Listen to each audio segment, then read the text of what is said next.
Welcome back to Fixity Fix. I'm David and Sarah is behind the camera. Hey everybody! So today we are looking at the Baxter spin-on oil filter conversion adapter for our 4Runner.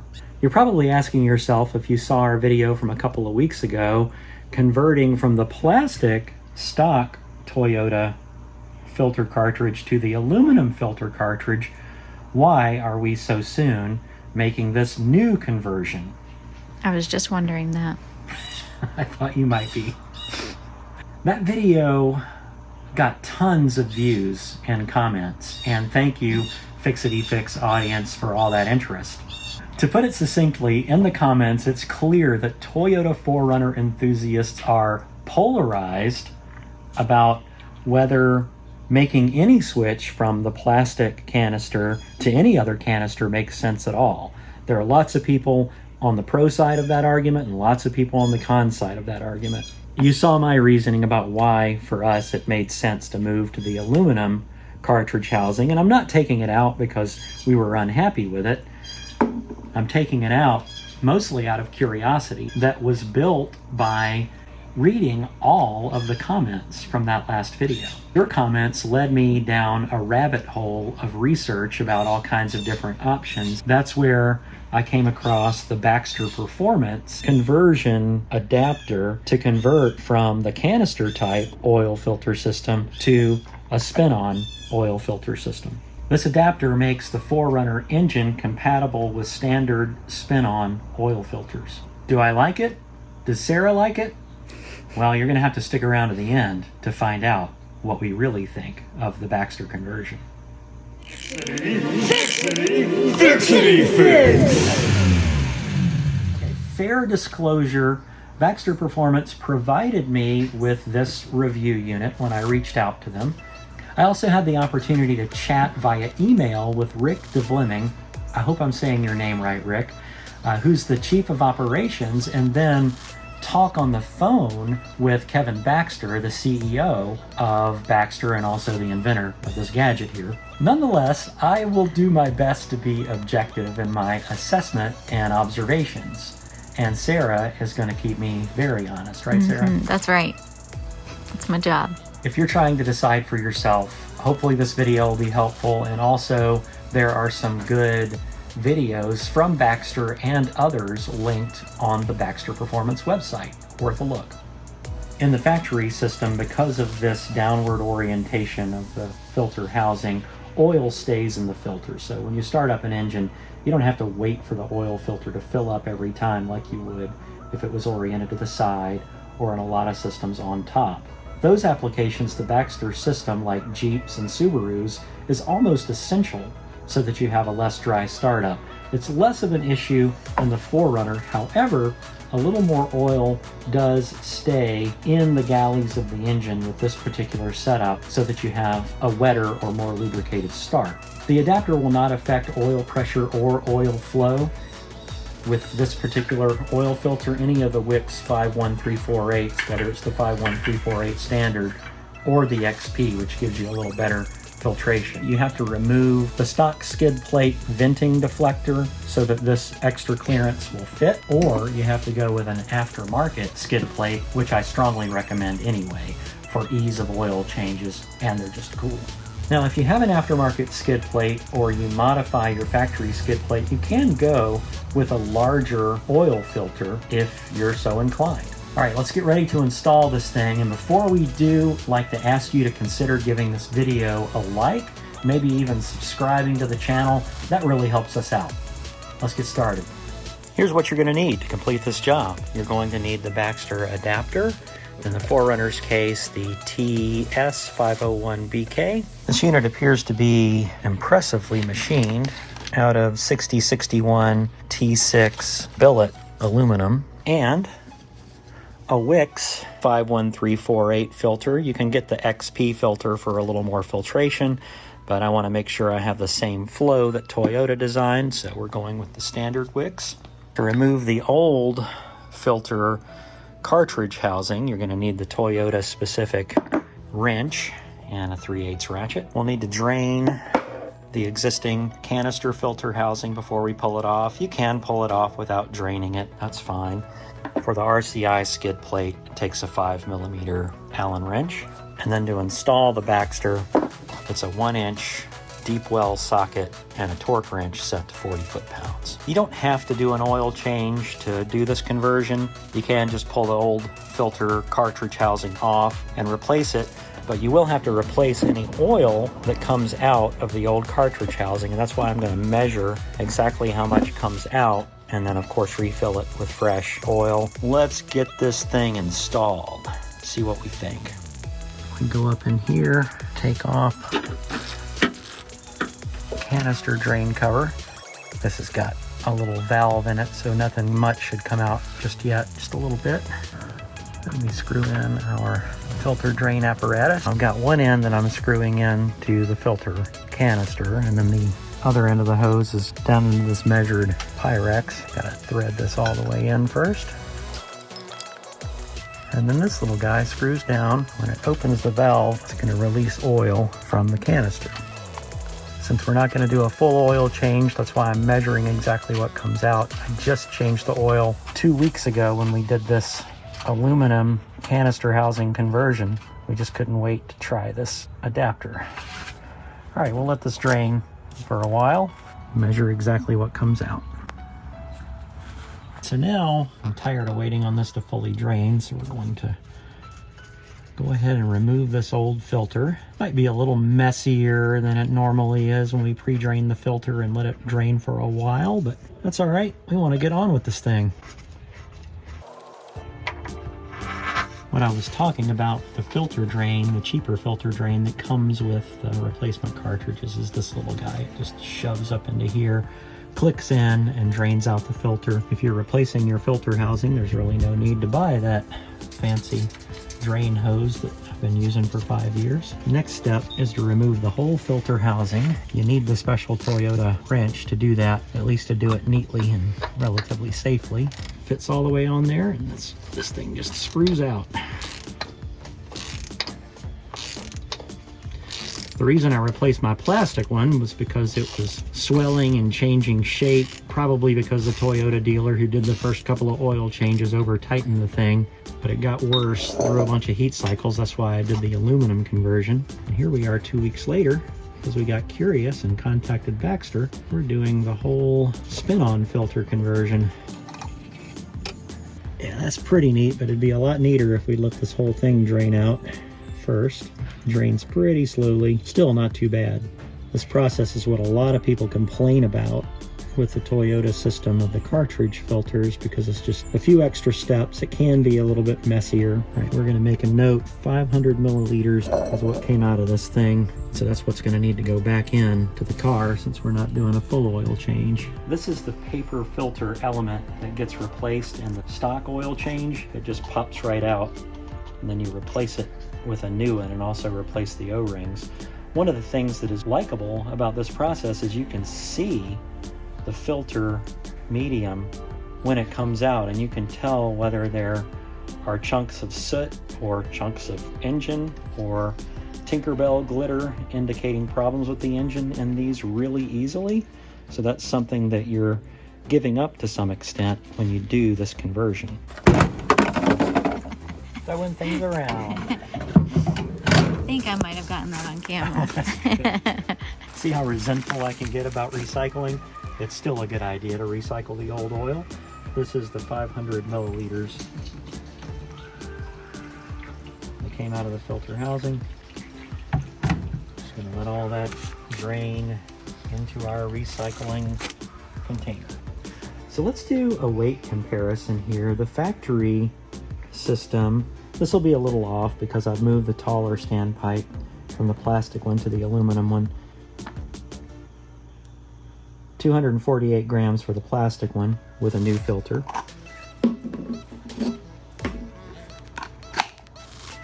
For the aluminum with a new filter, 325 grams. Some Toyota literature somewhere says they went to plastic because it's a weight savings. And now, putting on the Baxter system, 1065 grams. So you're adding a little weight, consider that. But it is this nicely machined billet aluminum you're adding, come on. Add some oil to all the mating surfaces. And we also lubricate the side ring. Standard practice on any oil filter change. All right, now that those O-rings are all oiled, let's get this thing installed. Move this thing up into position.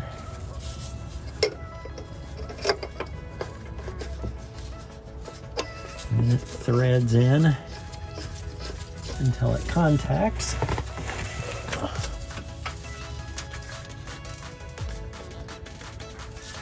Make sure the wrench is set properly. 40 foot-pounds. Always double check your specifications with the factory manual. 1 inch deep well socket.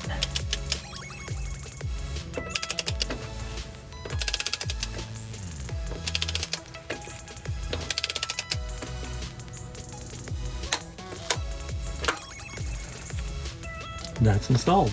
Pre-fill. These always seem like they're full before they're full, so it takes a few steps to get them filled up. Most of the wear and tear on an engine arguably happens when you start the engine, because that's when you're breaking the inertia.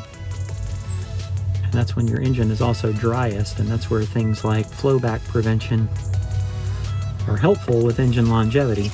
Not that Toyota engines need a lot of help with longevity. They do pretty good the way they're engineered already. All right, and then this filter just screws on. Let's see if I can do this with a non-dominant hand. Little assistance from the right hand here. I think it's a little crooked if you're having trouble getting it. It needs to go up towards the front of the... Oh, thank you. Yeah, oh, yeah. There you go. Thank you. Could not feel that or see that from below. A lot of people tighten the bejesus out of these things, but the correct way is to go to contact and then 3/4 of a turn. I'm going to look at where the letters are on here to get it right. All right, there it is, and that should be able to be pulled off by hand when it's time to unscrew it. We're just going to make sure nothing's leaking here now, and we're going to check it again for leaks after we start the engine. That looks good. See any problems on your side there, Sarah? Looks good. All right, I don't see any concern about interference from anything down here if the engine revs. This bracket right here could potentially be a contact issue. I don't think so, but we'll test that once we start up the car and make sure that when we rev the engine, it's not going to be moving in that direction. Have I mentioned before my neighbor likes to get his leaf blower out whenever we're videoing content? And we're just going to make sure we've put back in all the oil that came out. Some of that went into the filter.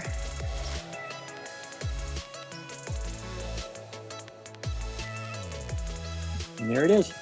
It's a good idea to keep your oil lid, your oil fill lid, on the hood closure so that you can't close your hood without putting your oil cap back on, by the way. It's a great tip. Thanks. My father-in-law taught me that.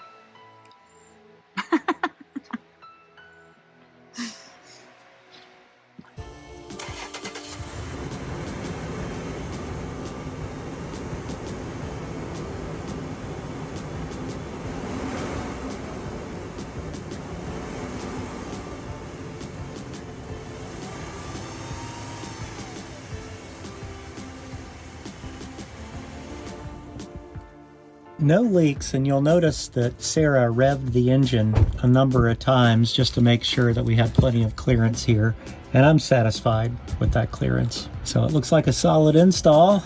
This thing's ready to roll and spin on and off. You might have seen some threads on these things where people talk about the RCI oil filter access bolts being long enough that they might interfere with the spin-on oil filter. In this case, there's plenty of room, so I'm not going to shorten those bolts. Remember earlier, I said one of the disadvantages of spin-on filters is that you can't easily see the used filter media to see if there's any engine chunks or bad stuff going in to your engine. It's not so easy to see inside of here, but there is a tool that is probably good to have, because most of your cars are going to have spin-on filters anyway, that can crack open one of these filters. Little cutting blade on this side.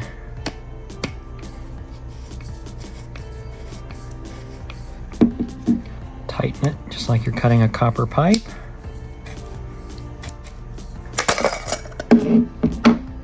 And this is the inside of an oil filter. Really easy to do, really a good idea every oil change or so.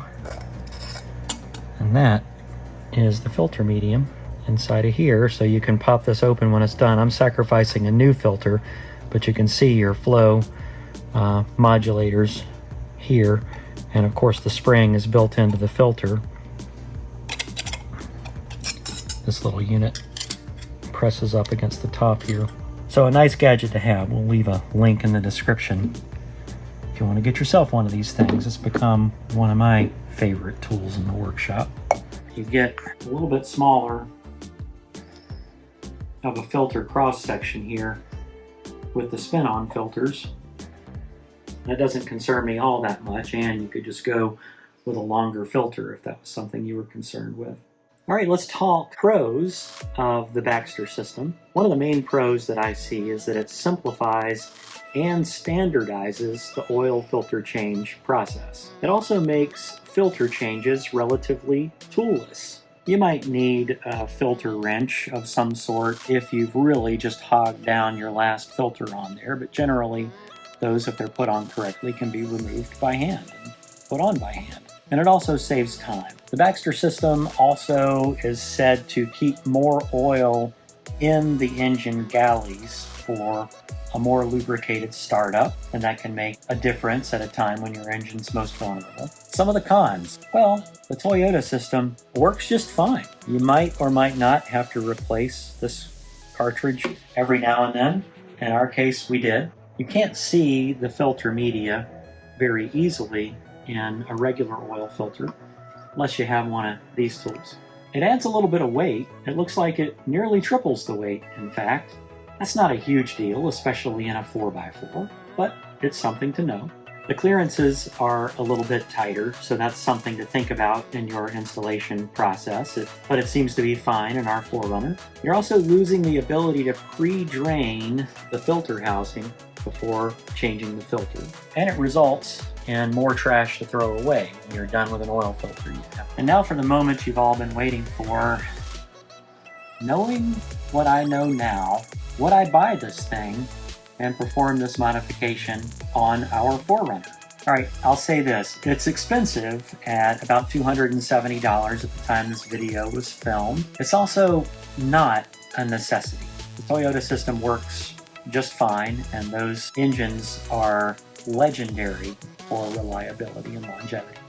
The big thing for me with the Baxter system is it adds simplicity back to what I think is an overly complicated system for oil changes.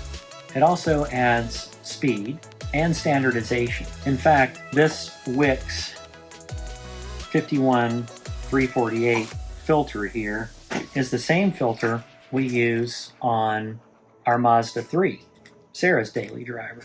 So, same filter for both of our daily cars. That's pretty cool. I mean, that's just serendipitous for us.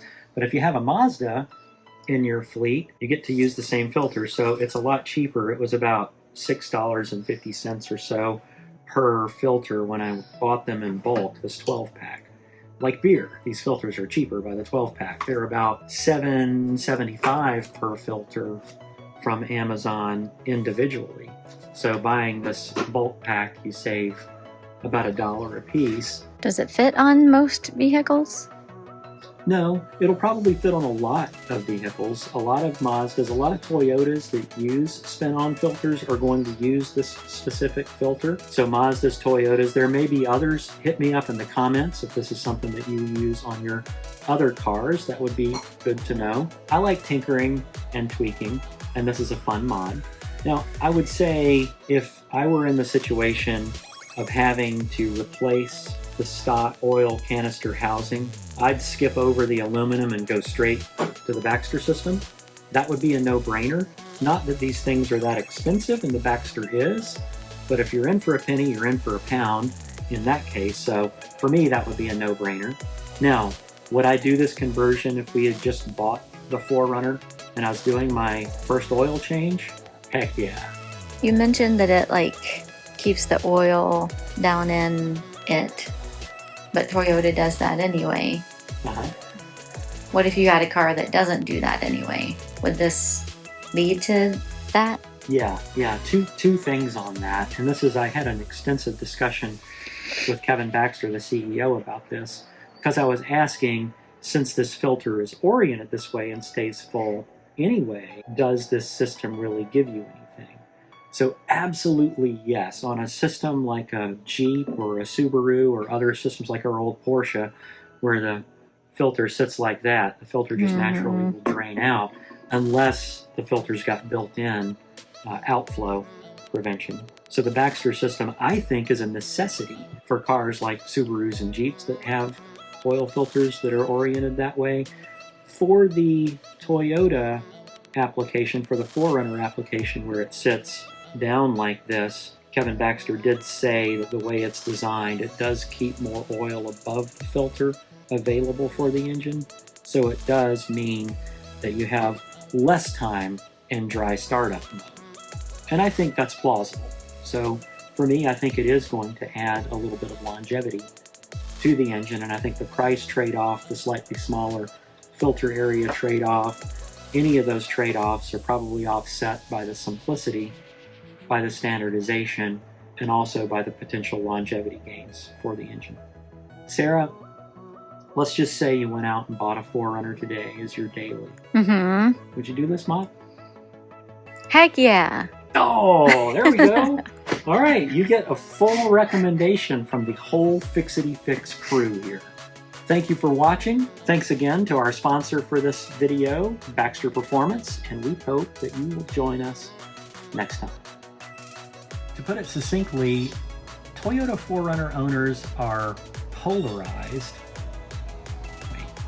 To put it succinctly, I don't like scripts.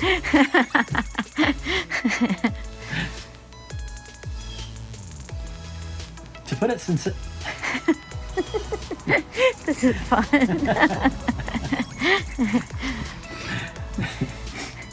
Nonetheless, I'm going to do my best to be objective in my obsession.